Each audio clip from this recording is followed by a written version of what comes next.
একুশের প্রথম প্রহরে ভাষা শহীদদের প্রতি রাষ্ট্রপতি ও প্রধানমন্ত্রীর শ্রদ্ধা, শহীদদের আত্মার মাগফিরাত কামনায় সরকার প্রধানের মোনাজাত। শহীদ মিনারে বিএনপির শ্রদ্ধা, বাংলা ভাষার উন্নতির জন্য কাজ করবে সরকার বললেন মির্জা ফখরুল। প্রথমবারের মতো ভাষা শহীদদের প্রতি শ্রদ্ধা জানালেন শফিকুর রহমান। সর্বস্তরে মানুষের ভালোবাসার ফুলে ছেয়ে গেছে শহীদ মিনার। একুশের চেতনায় সম্প্রীতির বাংলাদেশ চায় সাধারণ মানুষ। প্রধানমন্ত্রী তারেক রহমানের সাথে মালয়েশিয়ার প্রধানমন্ত্রীর ফোন আলাপ।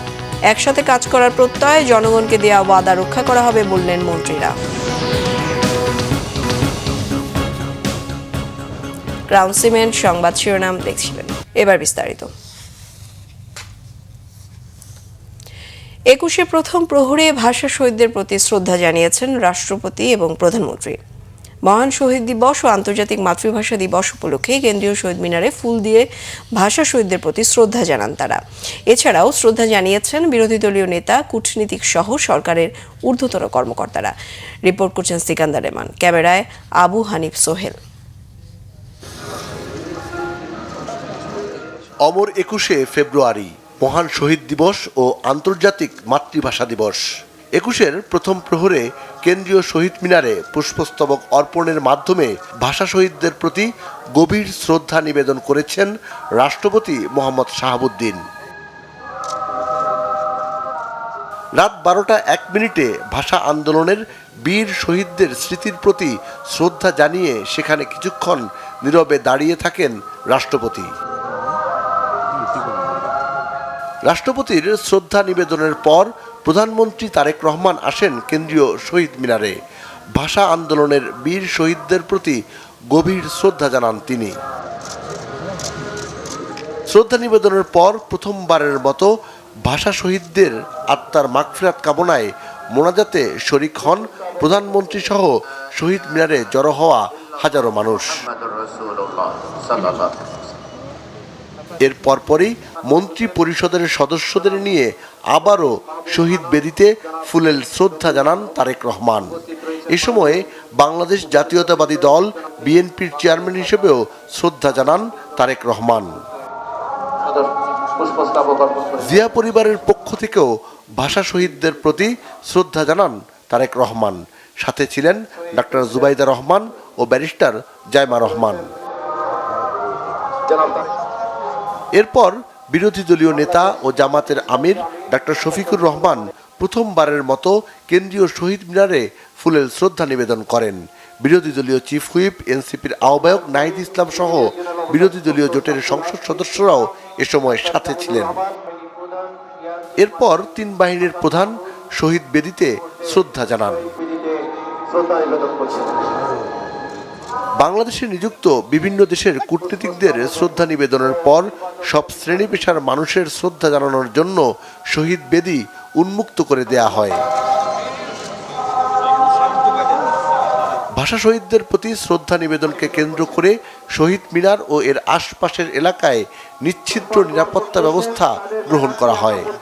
21 মানেই মাথা নত না করা, 21 মানেই চেতনা, 21 মানেই মাথা উঁচু করার গল্প, 21 মানেই শহীদদের গল্প, 21 মানেই স্বাধীনতা এবং সার্বভৌমত্ব। 21-এর এই চেতনা বাস্তবায়নে সর্বস্তরে বাংলার প্রচলন, বাংলা ভাষার প্রচলন আরও বেশি সমৃদ্ধ হোক, সবাই এক হয়ে বাংলার জন্য কাজ করুক, এমন প্রত্যাশা শহীদ বেদিতে শ্রদ্ধা জানাতে আসা সর্বস্তরের মানুষের। সিকান্দার রেমান, বাংলা ভিশন, কেন্দ্রীয় শহীদ মিনার, ঢাকা।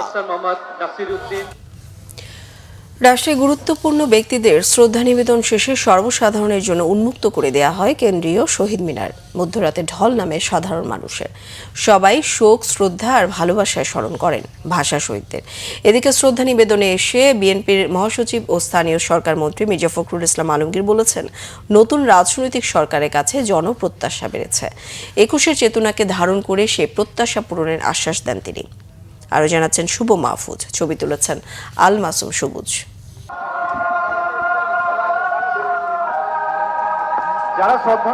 দলের জ্যেষ্ঠ নেতাদের নিয়ে শহীদ বেদিতে ফুল দিয়ে শ্রদ্ধা জানান প্রধানমন্ত্রী তারেক রহমান। শ্রদ্ধা নিবেদন শেষে বিএনপি মহাসচিব মির্জা ফখরুল ইসলাম আলমগীর গণমাধ্যমকে জানান, নতুন সরকারের কাছে মানুষের প্রত্যাশা অনুযায়ী কাজ করবেন তারা। এ সময় বাংলা ভাষাকে সমৃদ্ধ করার আশ্বাস দেন নেতারা। জনগণের যে প্রত্যাশা আগামী দিনগুলোর জন্যে, গণতান্ত্রিক সরকারের জন্যে, একটা বাংলাদেশে একটি সত্যিকার অর্থেই একটা ইনসাফের উপর ভিত্তি করে একটা গণতান্ত্রিক সমাজ গড়ে তোলার ২১-এর যেটা মূল চেতনা ছিল, যে সত্যিকার অর্থেই বাংলাদেশে একটি বৈষম্যহীন একটা সমাজ, একটা রাষ্ট্র গঠন করা, সেই চেতনার ভিত্তিতে আমরা আগামী দিনে এগিয়ে যাব। ছাত্র গণ অভ্যুত্থানের পরে মানুষের যে আকাঙ্ক্ষা, প্রত্যাশা, তার মধ্যে হচ্ছে আমাদের যেন আমরা জাতীয় সংস্কৃতি এবং ইতিহাসকে সর্বোচ্চ মর্যাদা দিই। সেই হিসাবে আমরা এবারের ২১কে মর্যাদাবান করার জন্য আরও বেশি চেষ্টা করেছি। সরকারের মন্ত্রীরা বলেন, ২১ই ৭১-এর প্রেরণা।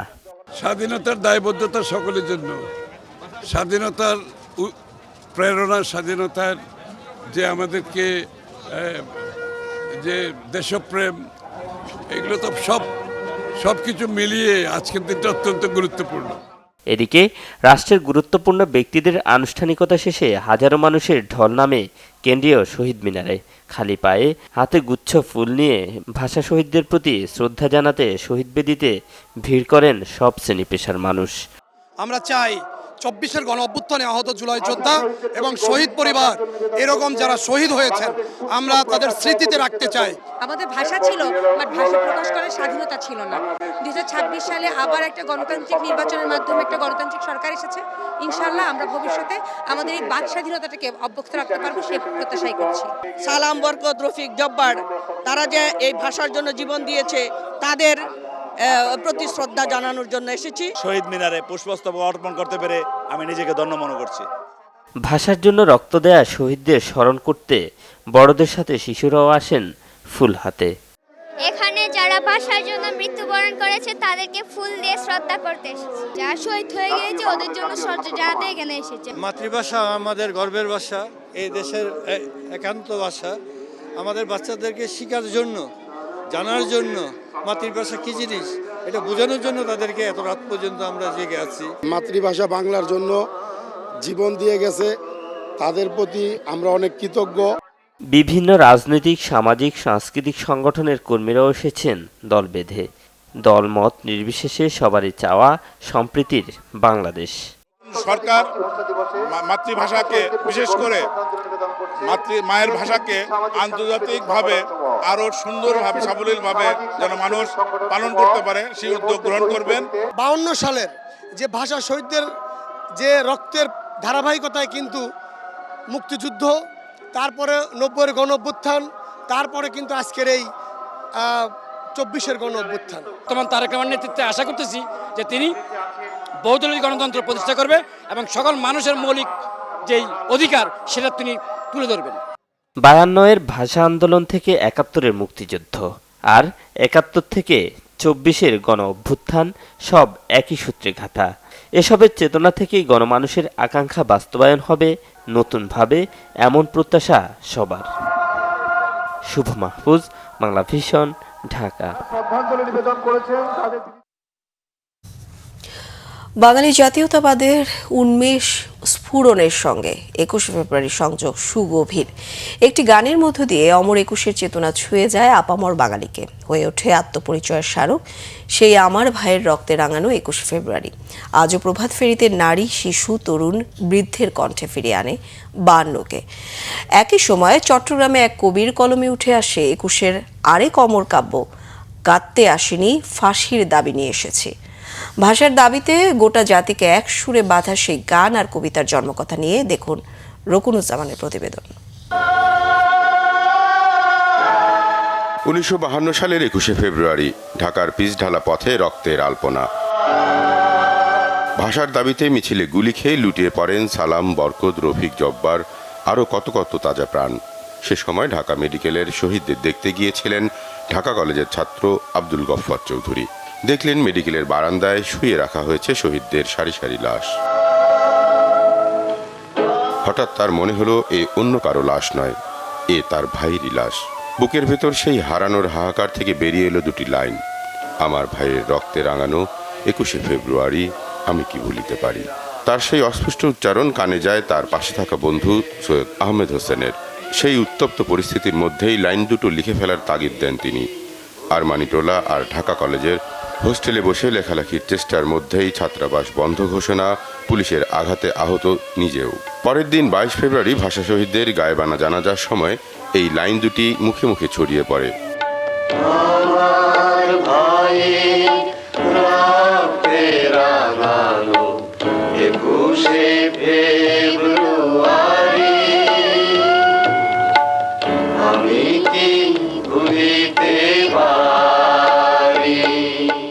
এই গানে প্রথম সুর দেন আব্দুল লতিফ। 1953 সালে ঢাকা কলেজের ছাত্রদের এক অনুষ্ঠানে গাওয়া হয় সেই সুরেই। পরে গানটির সুর দেন শহীদ বুদ্ধিজীবী আলতাফ মাহমুদ 1954 সালে। সেই সুরেই এখনো গাওয়া হয় 21-এর গানটি, যে সুরে ভাষা আন্দোলনের সেই চেতনা পৌঁছে যায় সব বাঙালির হৃদয়ে। আজও প্রভাত ফেরিতে সেই সুর বাঙালিকে ফিরিয়ে নিয়ে যায় 52-তে। 71 যেমন আমাদের অনুপ্রেরণা দেয়, আমাদের মাতৃভাষা বাংলা আমাদের সবসময় অনুপ্রাণিত করে। আমরা বাংলা ভাষা এবং বাঙালি এটাই আমরা সবসময় ভাবি। এবং আমার ভাইয়ের রক্তে রাঙানো 21শে ফেব্রুয়ারি এই গানটার মাধ্যমে যে যারা ভাষার জন্য যারা জীবন দিয়েছে, যারা এই দেশের ভাষাকে বাংলা করার জন্য যারা ত্যাগ রক্ত দিয়েছে, এটাই বারবার আমরা মনে করি। ভাষার জন্য আসলে শহীদরা যত জীবন দিয়েছেন এবং যত লড়াই করেছেন, তাদের যে মর্যাদাটা ওটা আমরা আসলে তাদেরকে দিতে পারি না, এই জন্য খারাপ লাগে। এদিকে ঢাকা যখন রক্তাক্ত, চট্টগ্রামে জ্বরে কাতরানো এক যুবক মাহবুবুল আলম চৌধুরী লিখে ফেলেন ভাষা আন্দোলনের আরেক মহাকাব্য, কাঁদতে আসিনি, ফাঁসির দাবি নিয়ে এসেছি। সেই 40টি রত্ন যেখানে প্রাণ দিয়েছে, আমি সেখানে কাঁদতে আসিনি। আমরা এসেছি খুনি জালিমের ফাঁসির দাবি নিয়ে। 17 পৃষ্ঠার এই বিশাল কবিতা অসুস্থতা আর দুর্বলতায় কবি নিজ হাতেও লিখতে পারেননি। আবেগ ভরে বলে গেছেন, সাথে সাথেই লিখে নেন তার সহকর্মী ননীধর। যেখানে তোমরা প্রাণ দিয়েছ, সেখানে 1000 বছর পরেও সেই মাটি থেকে তোমাদের রক্তাক্ত চিহ্ন মুছে দিতে পারবে না সভ্যতার কোনো পদক্ষেপ। সঙ্গে সঙ্গেই অন্দরকিল্লার কোহিনীর ইলেকট্রিক প্রেসে তা ছাপানো হয়। কবিতার খবর পেয়ে পুলিশ মাহবুবুলের নামে হুলিয়া জারি করে, বাজেয়াপ্ত করা হয় প্রেস, কিন্তু ছাপানো কবিতা সরিয়ে ফেলা হয় আগেই। পরদিন লালদিঘি ময়দানে হাজার হাজার মানুষের সামনে সেই কবিতা পাঠ করেন চৌধুরী হারুনুর রশিদ। লালদিঘি ময়দানে জনতার সমাবেশ থেকে স্লোগান ছড়িয়ে পড়ে সারা দেশে। মানুষের মুখে মুখে একই কথা, ভাইয়ের রক্ত বৃথা যেতে দেব না, চলো চলো ঢাকা চলো।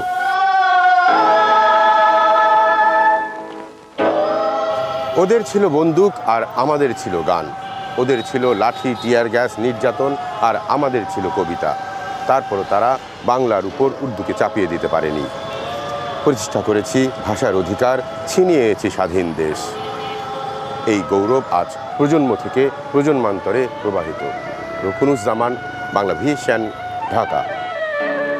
দর্শক, সরাসরি চলে যাচ্ছি কেন্দ্রীয় শহীদ মিনারে, যেখানে এই মুহূর্তে আছেন বিশেষ প্রতিনিধি মহিবুল্লাহ মুহিব। মধ্যরাত থেকেই সর্বসাধারণের মানুষের শ্রদ্ধা নিবেদন চলছে, তো এই মুহূর্তে সেখানকার পরিবেশ সম্পর্কে জানাবেন। বিপাশা, প্রভাত ফেরিতে যে মানুষের ঢল সেটি যদি আপনাকে বলতে চাই, সেই নিউ মার্কেট থেকে শহীদ মিনার, অন্যদিকে গুলিস্তান থেকে শহীদ মিনার, এবং লোকে লোকারণ্য, তার আগে কে ফুল দিবেন সেই প্রতিযোগিতায় আমরা দেখছি। আপনি নিশ্চয়ই আমার পেছনে এই যে সারি সারি ব্যানার দেখতে পাচ্ছেন, শত শত ব্যানার। এই ব্যানার নিয়ে বিভিন্ন প্রতিষ্ঠান, বিভিন্ন স্কুল, কলেজ, বিশ্ববিদ্যালয়, সামাজিক, সাংস্কৃতিক এবং বিভিন্ন পেশাজীবী সংগঠনের নেতাকর্মীরা, তারা কিন্তু এই প্রভাত ফেরিতে অংশগ্রহণ করছেন। 1952 সালের সেই ভাষা আন্দোলনে যারা শাহাদাত বরণ করেছিলেন, সেই শহীদদের স্মরণে মূলত আজকের এই দিনটি পালন করতে যাচ্ছে বাংলাদেশ। এবং এই যে 21শে ফেব্রুয়ারি, এটি শুধু বাংলাদেশেরই একটি আচার বা অনুষ্ঠান নয়, এটি কিন্তু এখন আন্তর্জাতিক ভাবে পালিত হচ্ছে, যে জন্য বলা হচ্ছে আন্তর্জাতিক মাতৃভাষা দিবস। এবং সেই আন্তর্জাতিক দিবসটিকে ঘিরে বাংলাদেশে যে আয়োজন এবং বাংলাদেশের সাধারণ মানুষের যে অংশগ্রহণ সেটি দেখলে আসলে বোঝা যায় যে সেই 52 সালের ভাষা আন্দোলনে যারা জীবন দিয়েছিলেন মাতৃভাষার জন্য সেই মানুষগুলো আজও বাঙালির এবং বাংলাদেশিদের হৃদয়ের মণিকোঠায় কিভাবে জায়গা করে নিয়েছেন। শহীদ মিনার ইতিমধ্যেই ফুলে ফুলে শোষবিত হয়ে গেছে এবং এই যে ফুলের শ্রদ্ধায় সিক্ত হচ্ছেন ভাষা সৈনিকেরা, সেটি নিঃসন্দেহে বাংলাদেশের মানুষের জন্য যেমন গর্বের, একই সঙ্গে এটি সারা পৃথিবীর জন্য কিন্তু একটি দৃষ্টান্ত। আমরা দেখছি যে ঢাকা মহানগর পশ্চিমে ছাত্রদল তারা কিন্তু শ্রদ্ধা নিবেদনের জন্য এই মুহূর্তে কেন্দ্রীয় শহীদ মিনারের দিকে যাচ্ছে। তো এরকম বিভিন্ন সংগঠন কিন্তু এখনো সেই সংগঠনের জনস্রোত কিন্তু শহীদ মিনারকে কেন্দ্র করে আমরা রয়েছি এখানে। বিপাশা, আবারও আপনাকে বিস্তারিত জানিয়ে দেব। ধন্যবাদ আপনাকে। দর্শক, কেন্দ্রীয় শহীদ মিনার থেকে যুক্ত ছিলেন সহকর্মী মহিবুল্লাহ মহিব। প্রধানমন্ত্রী তারেক রহমানকে টেলিফোন করে শুভেচ্ছা ও অভিনন্দন জানিয়েছেন মালয়েশিয়ার প্রধানমন্ত্রী আনোয়ার ইব্রাহিম। শুক্রবার বিকেল ৩টায় বাংলাদেশ সরকারের প্রধানকে ফোন কল করেন তিনি। প্রধানমন্ত্রী প্রেস উইং সূত্রে জানা গেছে, টেলিফোনে আলাপকালে দুই নেতা কুশল বিনিময় করেন। এ সময় মালয়েশিয়ার প্রধানমন্ত্রী বাংলাদেশের সঙ্গে বিভিন্ন দ্বিপাক্ষিক বিষয়ে নিবিড়ভাবে কাজ করার আগ্রহ প্রকাশ করেন। শুভেচ্ছা বার্তার জন্য মালয়েশিয়ার প্রধানমন্ত্রী আনোয়ার ইব্রাহিমকে ধন্যবাদ জানান প্রধানমন্ত্রী তারেক রহমান। একই সঙ্গে দুই দেশের উন্নয়ন ও সমৃদ্ধির অগ্রযাত্রায় কাঁধে কাঁধ মিলিয়ে এগিয়ে যাওয়ার প্রত্যয় ব্যক্ত করেন। এদিকে টেলিফোন আলাপের বিষয়ে মালয়েশিয়ার প্রধানমন্ত্রী ফেসবুকে একটি পোস্ট করেছেন। এতে তিনি শুভেচ্ছা বিনিময়ের কথা উল্লেখ করে বলেন, শান্তিপূর্ণ শৃঙ্খলাবদ্ধ গণতান্ত্রিক প্রক্রিয়া বজায় রাখার ক্ষেত্রে বাংলাদেশের মানুষের পরিপক্কতার জন্য তিনি শ্রদ্ধা জানাচ্ছেন। দ্বিপক্ষীয় সম্পর্ক জোরদার উচ্চ স্তরে পৌঁছাতে বাংলাদেশের নতুন নেতৃত্বের সাথে মালয়েশিয়া ঘনিষ্ঠ সহযোগিতা প্রত্যাশা করেছে উল্লেখ করে আনোয়ার ইব্রাহিম বলেন, তিনি উপযুক্ত সময়ে মালয়েশিয়া সফরের জন্য প্রধানমন্ত্রী তারেক রহমানকে আমন্ত্রণ জানিয়েছেন। সমাজ কল্যাণ মন্ত্রী ডাক্তার AJM জাহিদ হোসেন বলেছেন, প্রধানমন্ত্রীর নির্দেশে শিগগিরই ফ্যামিলি কার্ড বিতরণ শুরু করবে সরকার। রোজায় দ্রব্যমূল্য নিয়ন্ত্রণের পাশাপাশি অসহায় ও হতদরিদ্রদের কষ্ট লাঘবে রোজার মধ্যে এই উদ্যোগ বাস্তবায়ন হবে বলেও জানান। আর তথ্য সম্প্রচার মন্ত্রী জহিরুদ্দিন স্বপন বলেছেন, গণমাধ্যমের স্বাধীনতা নিশ্চিতে সর্বাত্মক সহায়তা করবে তার মন্ত্রণালয়। দেশের ইতিহাসে জাতীয় প্রেস ক্লাবের অনন্য অবদানের কথাও তুলে ধরেন। শুক্রবার জাতীয় প্রেস ক্লাব আয়োজিত ইফতার মাহফিলে অংশ নিয়ে তিনি এসব কথা বলেন। ইফতার ও দোয়া মাহফিলে শহীদ রাষ্ট্রপতি জিয়াউর রহমান, 3বারের প্রধানমন্ত্রী বেগম খালেদা জিয়ার রুহের মাগফিরাত কামনা করা হয়। বক্তারা আশা প্রকাশ করেন, প্রধানমন্ত্রী তারেক রহমানের হাত ধরে দেশে আবারও গণতন্ত্র ও সুশাসন ফিরে আসবে। দোয়া অনুষ্ঠানে দেশের সিনিয়র ও খ্যাতিমান সাংবাদিকরা অংশ নেন। আমার যে দায়িত্ব আপনাদেরকে নিয়ে কাজানো সঠিকভাবে আমি পালন করতে পারি সে বিষয়ে আপনারা দোয়া করবেন। আপনাদের সবাইকে শুভেচ্ছা জানাই। মাঝে মধ্যেই দেখা হবে। আমাদের প্রধানমন্ত্রীর স্বপ্ন ফ্যামিলি কার্ড ইনশাআল্লাহ সেটি বাস্তবায়নে আপনাদের সর্বোত্তম সহযোগিতা দরকার এবং আমরা দ্রুততম সময়ের মধ্যে যাতে বাস্তবায়নে এগিয়ে দিতে পারি সেই লক্ষ্যে আমরা আপনাদের সহযোগিতা চাই। স্বাগত আরও একবার বাংলা ভিশন সংবাদে। দর্শক, শহীদ মিনারে ভাষা শহীদদের প্রতি শ্রদ্ধা জানাচ্ছেন সর্বস্তরের মানুষ। এই মুহূর্তে কেন্দ্রীয় শহীদ মিনারে আছেন সহকর্মী মুবাশশির আহমদ, যুক্ত হচ্ছি তার সঙ্গে। মুবাশশির, আপনার মাধ্যমে কেন্দ্রীয় শহীদ মিনারের সর্বস্তরের মানুষের শ্রদ্ধা জানানোর চিত্র দেখতে চাই। যেমন আমাকে বলছিলেন যে সর্বস্তরের মানুষের যে শ্রদ্ধা জানানোর বিষয়টি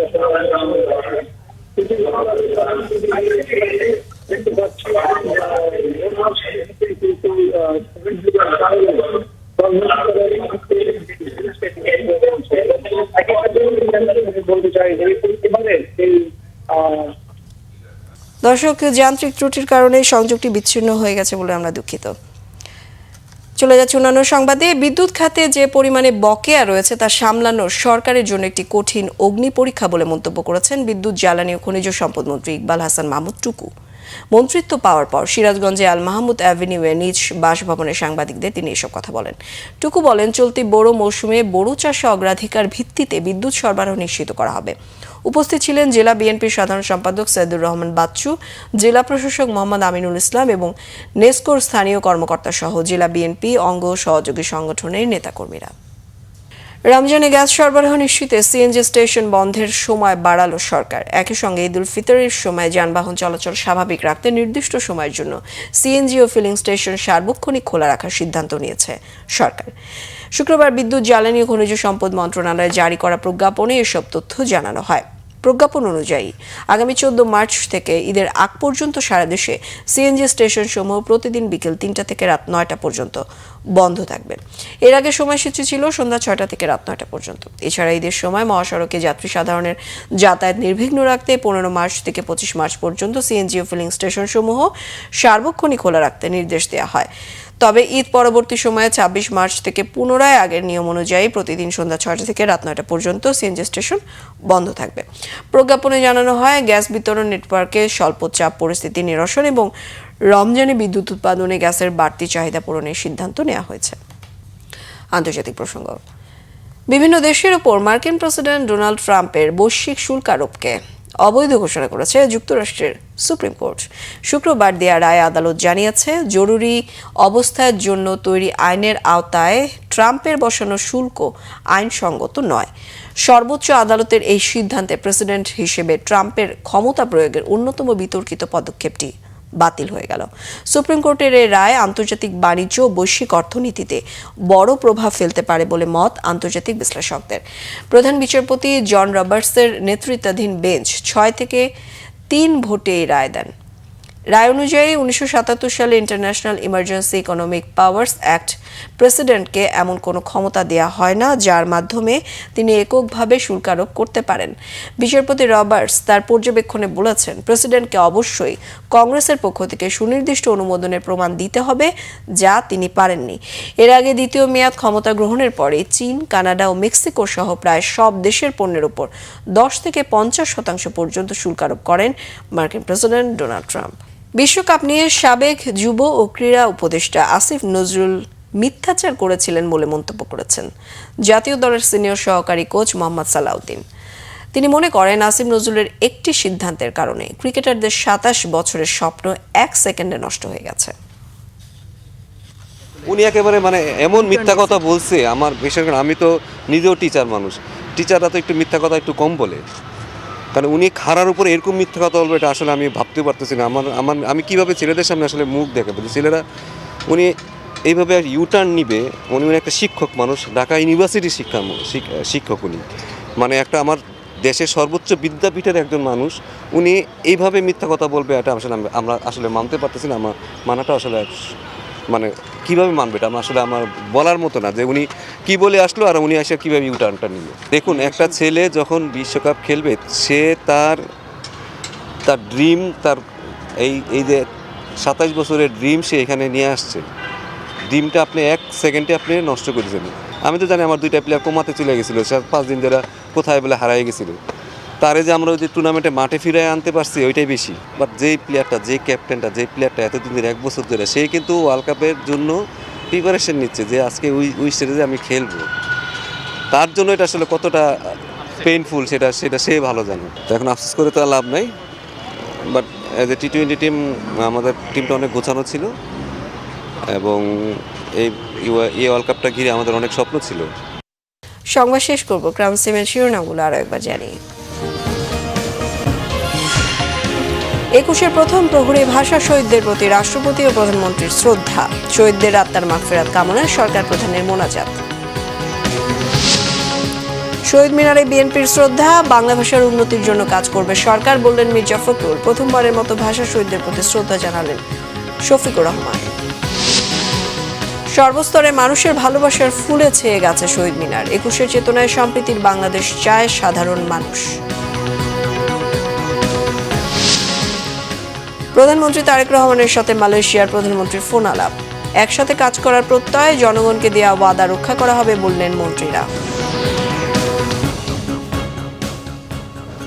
এই ছিল এখনকার মতো। পরের সংবাদ সকাল 10টায়, 9টায় রয়েছে নিউজ টপ 10 দেখার আমন্ত্রণ রইল। এছাড়া বাংলা ভিশন সংবাদ ও সংবাদ সংশ্লিষ্ট অনুষ্ঠান দেখতে ভিজিট করুন www.bbnews24.com ও facebook.com/banglavisionnews। সাবস্ক্রাইব করুন youtube.com/banglavisionnews। সঙ্গে থাকায় ধন্যবাদ সবাইকে।